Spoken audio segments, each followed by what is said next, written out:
And actually, there's rain out to the west. So oh, there is? There is. And let's start with a look at the radar and see what's going on. And these storms are positioning themselves just right, just in the perfect position to come on through the metro area later on in the day towards Socorro, Los Lunas, Belen, and up towards Bernalillo, Rio Rancho, and probably Santa Fe, too. Look at this area back in here. And notice the movement on this. It's going from the west to the east, straight across. So scattered showers and thunderstorms, I think, are going to be the order of the day. Now, right now, there's also some storms that are showing up off the mountains and around Durango as well. But this is the area to watch because they're going to stream across. And they're not only going to be affecting the western parts of the state like they are now, and then eventually here, but they're going to cross the mountains. So that means East Mountains, that means the eastern part of the state, the southeast, is going to get hammered. Now, some of these storms are already packing a pretty good punch in the oranges and the reds. Good soaking rain. Is going to be a light show, and there's going to be gusty winds out of these storms. So just like yesterday, the potential for probably 50, 60, 70 mile-an-hour winds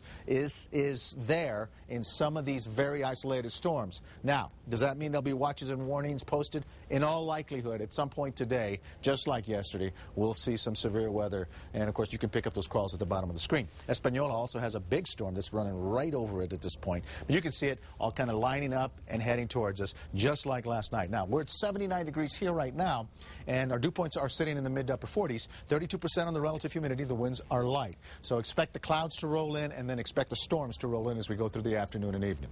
Some 60s and some 70s, so much cooler than where we've been at this time of day, especially across the northeast. It's 66 in Raton, 64 in Las Vegas.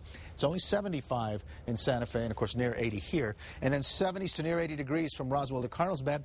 The hot spot for the state is down in the southwest. Deming, Lordsburg, they're already sitting in the low 90s. So here's the forecast as we go through the rest of the afternoon. So we're going to see partly sunny skies. We'll be clouding up. Expect some thunderstorms, some with some locally heavy rain, some gusty winds. And, of course, we'll keep you posted as we go through the afternoon if any of this goes severe.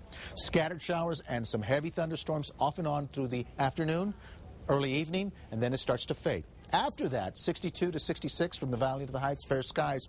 Now, the forecast for your Friday, a little quieter, 91. There's still going to be enough leftover moisture to kick off one or two off the mountains, but I think we start a drying trend after today that's going to last into the weekend. So everything is still moving off to the east. There's the scattered showers, there's the thunderstorms that will continue to pop, and all of that is going to push on east. Now, there's actually a front that's going to help to focus those storms. So here's 4 or 5 o'clock, and you can see the storms around us already picking up and heading east across the mountains to the north. Then by 10, the northeast, and then we start to see it in the southeast, and that's going to continue overnight. And tomorrow, a lot of action, but void. I don't know if you noticed that. Void across most of central New Mexico. So there won't be a whole lot going on here tomorrow, whereas the whole east, southeast, and southwest start to really pick up their action. So for Santa Fe, for Albuquerque, temperatures are going to be in the 80s and 90s. As a matter of fact, drying trend after today's rains, 91 for the high tomorrow, and about 93 or 94 for the weekend. That radar was interesting, though. Yes, it was. Okay, Mike, thanks.